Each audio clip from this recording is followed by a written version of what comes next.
Hi అండి అందరికీ. అందరూ ఎలా ఉన్నారండి? బాగున్నారా? నేను బాగున్నాను.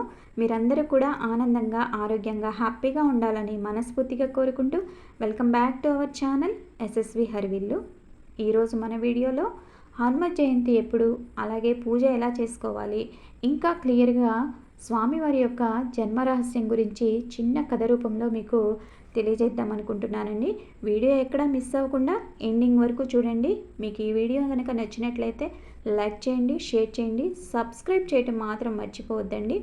బెల్ ఐకాన్ని కూడా క్లిక్ చేయండి. మీరిచ్చే ఒక చిన్న లైక్ కానివ్వండి, మీరిచ్చే ఒక చిన్న కామెంట్ కానివ్వండి, మాలాంటి వాళ్ళకు కొత్త ప్రాణం పోస్తుందనమాట. ఇంకా చాలా ఉత్సాహం వచ్చేస్తుందనమాట. ఇంకా మంచి మంచి వీడియోస్ చేయాలి, మీ అందరికీ అందచేయాలని ఇంకా కొంచెం ఎక్కువ ఆసక్తిగా ఉంటుంది మాకు. కనుక ఒక చిన్న లైక్ ఇవ్వండి, మీకు నచ్చితే కామెంట్ కూడా చేయండి. హనుమ జయంతి 2024లో జూన్ 1వ తేదీన శనివారం వచ్చిందండి. శనివారంతో కలిసి వచ్చింది కాబట్టి ఇంకా విశేషంగా ఉంటుంది. ఆంజనేయ స్వామికి మంగళవారము మరియు శనివారం అంటే చాలా ప్రీతికరము. ఇంకా స్వామివారి యొక్క జన్మరహస్యం గురించి చిన్నగా కథ రూపంలో క్లుప్తంగా వివరిస్తానండి. అంజనాదేవి, కేసరి అనే దంపతులకు స్వామి జన్మించారు. అంజనాదేవి గతంలో బ్రహ్మ న్యాయస్థానంలో ఒక అప్సరసగా ఉండేదట. బాల్యంలో ఒక ముని తపస్సుకు భంగం కలిగించడం వలన ముని చేత శపించబడిందట. అంజనాదేవి బాల్యంలో 2 కాళ్ళు ముడుచుకుని తపస్సు చేసుకున్నటువంటి కోతిని చూసి ఆశ్చర్యంతో ఆ కోతిపైకి పండ్లు విసిరిందట. ఆ కోతి రూపంలో ఉన్నటువంటి ముని అంజనాదేవిని శపిస్తాడు. నీవు ఎవరినైనా మోహించినా లేదా వివాహం చేసుకున్నా తను వెంటనే కోతి రూపంలోనికి మారిపోతాడు అని శపిస్తాడు. అంజనాదేవి తను చేసినటువంటి తప్పును తెలుసుకుని ప్రాధేయపడగా ఆ ముని, నీవు ఎప్పుడైతే బిడ్డకు జన్మనిస్తావో అప్పుడు నీకు శాప విమోచనం కలుగుతుంది అని వరమిస్తాడు. భూలోకానికి వచ్చి అంజనాదేవి ఒక ప్రాంతంలో నివసిస్తూ ఉంటుంది. ఆమె ఉన్నటువంటి ప్రాంతానికి కేసరి అనే వ్యక్తి రావటం జరుగుతుంది. కేసరి అనే వ్యక్తిని అంజనాదేవి చూడగానే తనకు ఆకర్షణ కలుగుతుంది. ఆకర్షణ కలగగానే ఇతడు కోతి రూపంలోనికి మారిపోవటం జరుగుతుంది. నువ్వు ఎవరివి అని అంజనాదేవి ప్రశ్నించడం వలన కేసరి చెప్తాడు, నేను కేసరి అనే యువకుడను, నేను కోతులకు రాజును అని చెప్పడం జరుగుతుంది. ఇద్దరు కూడా వివాహం చేసుకుంటారు. వివాహం అయిన తరువాత కేసరి మరియు అంజనాదేవి ఇద్దరూ కూడా పరమశివుణ్ణి ప్రార్థిస్తూ ఉంటారు. పరమశివుడు ప్రత్యక్షమై ఏం వరం కావాలి అని అడగగా అంజనాదేవి నాకు శాప విమోచనం కోసం ఒక కుమారుణ్ణి ప్రసాదించమని అడుగుతుంది. శివుడు కరుణించి శివుని యొక్క తేజాన్ని వాయుదేవుడు పండు రూపంలో తెచ్చి అంజనాదేవికి ఇస్తారు. అంజనాదేవికి జన్మించిన ఆ పుత్రుడే ఆంజనేయుడు. కేసరి యొక్క కుమారుడని వాయుదేవుని అనుగ్రహంతో జన్మించడం వల్ల వాయుపుత్రుడు అని పిలుస్తూ ఉంటాము. ఇదండి స్వామివారి యొక్క జన్మ రహస్యం. ఇంకా మన వీడియోలో ఉదయాన్నే ఇలా పూజ చేసుకోవాలండి. స్వామివారికి ఒక ప్రత్యేకమైన పీఠాన్ని ఏర్పాటు చేసుకున్నాం అనుకోండి, ఆ రోజంతా కూడా మన ఇంట్లో పండగ వాతావరణం ఉంటుంది.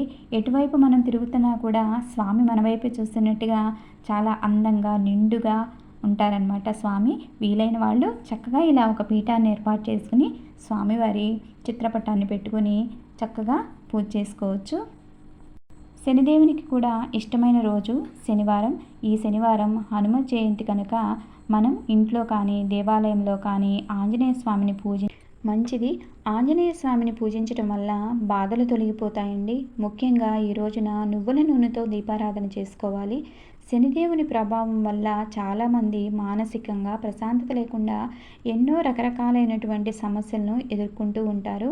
శనివారం ఎక్కువగా ఆంజనేయ స్వామిని పూజించడం వల్ల వీటి నుండి త్వరగా మనం బయటపడవచ్చు.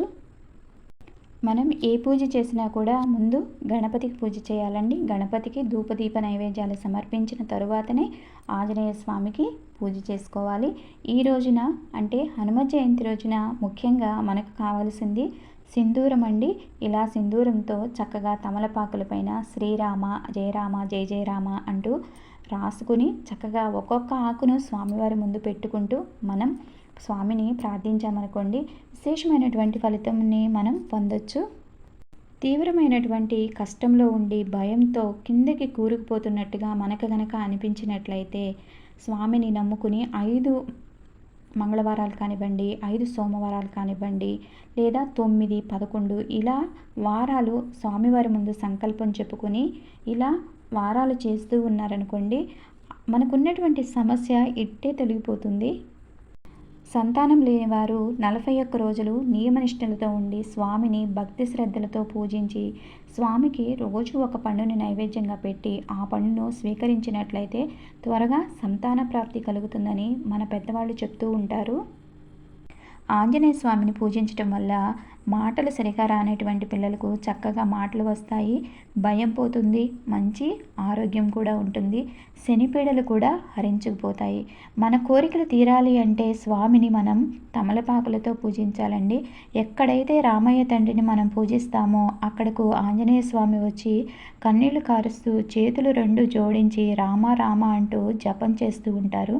హనుమాన్ జయంతి రోజున మన పూజలో రామయ్య తండ్రిని అలాగే సీతమ్మ తల్లిని, లక్ష్మణ స్వామిని కూడా మనం స్మరించుకోవాలి. పూజలో కుంకుమకు బదులుగా ఈరోజు సింధూరం వాడాలండి. సింధూరంతో కలిపినటువంటి అక్షంతలను వాడటం చాలా మంచిది.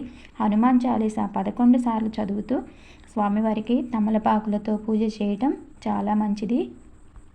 ఆంజనేయ స్వామిని మనము హనుమాన్ అని, ఆంజనేయసుతుడని, బజరంగబలి అని, మారుతి అని, వానరవీరుడు అని, వాయుపుత్రుడు అని ఇలా చాలా రకరకాల పేర్లతో ఆరాధిస్తూ ఉంటామండి. ఏ పేరుతో పిలిచినా కూడా స్వామి వెంటనే పలుకుతారు. ఇక్కడ పూజలో నేను తులసి దళాలతో అలాగే పువ్వులతో స్వామివారిని పూజించుకుంటున్నానండి. తమలపాకులతో మీరు కూడా ఇలాగే పూజ చేసుకోవచ్చు. నేను పూజలో పెట్టినటువంటి నిమ్మకాయల్ని మనం ఇంట్లో గుమ్మానికి కట్టుకోవచ్చు లేదా మన వాహనాలకైనా కట్టుకోవచ్చండి. మీ దగ్గర నిమ్మకాయలు కనుక ఉన్నట్లయితే ఇలా పూజలో పెట్టుకుని పూజ చేసుకుని సంతోషంగా మనము ఇంటికి కానీ మన వాహనాలకు కానీ కట్టుకోవచ్చు. ఈ రోజున స్వామివారి పూజలో పిల్లల్ని కూర్చోబెట్టుకుని పూజ చేయించారనుకోండి, ఇంట్లో కానీ దేవాలయంలో కానీ వాళ్ళకు ఉన్నటువంటి భయాలు అవన్నీ కూడా తొలగిపోతాయండి. పిల్లలు చాలా ధైర్యంగా ఉంటారు. వాళ్ళ మెడలో ఎప్పుడూ కూడా ఆంజనేయ స్వామి లాకెట్ ఉండేలాగా మనం చూసుకున్నట్లయితే స్వామి ఎప్పుడూ కూడా మన బిడ్డలతోటి ఉండి బిడ్డలను కాపాడుతూ ఉంటారు. ఇంకా స్వామివారి పూజలో హనుమాన్ దండకము, హనుమాన్ చాలీసా అలాగే సుందరకాండ పారాయణం చేయటము ఇవన్నీ కూడా చేయొచ్చండి.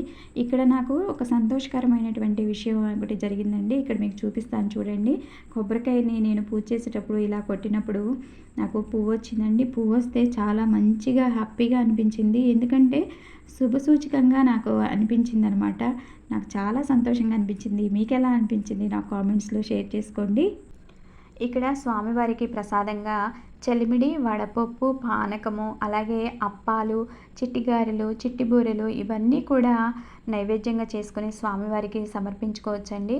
నేను ఇక్కడ చలిమిడి, వడపప్పు, అప్పాలు మాత్రమే చేశానండి నాకున్న టైంని బట్టి. మీకు ఇంకా టైం ఉన్నట్లయితే చక్కగా నేను చెప్పినటువంటి ప్రసాదాలు అన్నీ చేసుకుని కూడా స్వామివారి చిత్రపటానికి తమలపాకుల మాలను సమర్పించవచ్చండి. తర్వాత చిట్టి బూరెలు మాల వేసుకోవచ్చు, అప్పాల మాల వేసుకోవచ్చు. నాకు ఇక్కడ చిన్న దేవుని పటము చిన్నగా ఉండటం వలన నేను ఇదంతా అలంకారం చేయలేకపోయానండి. మీరు చక్కగా ఆ రోజున నేను చెప్పినటువంటి అవన్నీ కూడా పెట్టుకుని స్వామివారికి అలంకారం చేసుకోవచ్చండి. దండలాగా గుచ్చి ఇక్కడ నేను అప్పాలు కూడా రెడీ చేసి పెట్టుకున్నాను అనమాట. స్వామివారికి నైవేద్యంగా ఇలా పెట్టుకున్నాను. చాలా భక్తి శ్రద్ధలతో నేను పూజ చేశానండి. ఈ పూజ చేసేటప్పుడు నాకు 2 శుభ సంకేతాలు కనిపించాయి. ఒకటి మీకు ఇప్పుడు చూపించినట్లుగా కొబ్బరికాయల పువ్వు వచ్చింది. రెండవది మీకు ఫస్ట్ వీడియోలో చూసినట్లయితే తెలుస్తుంది.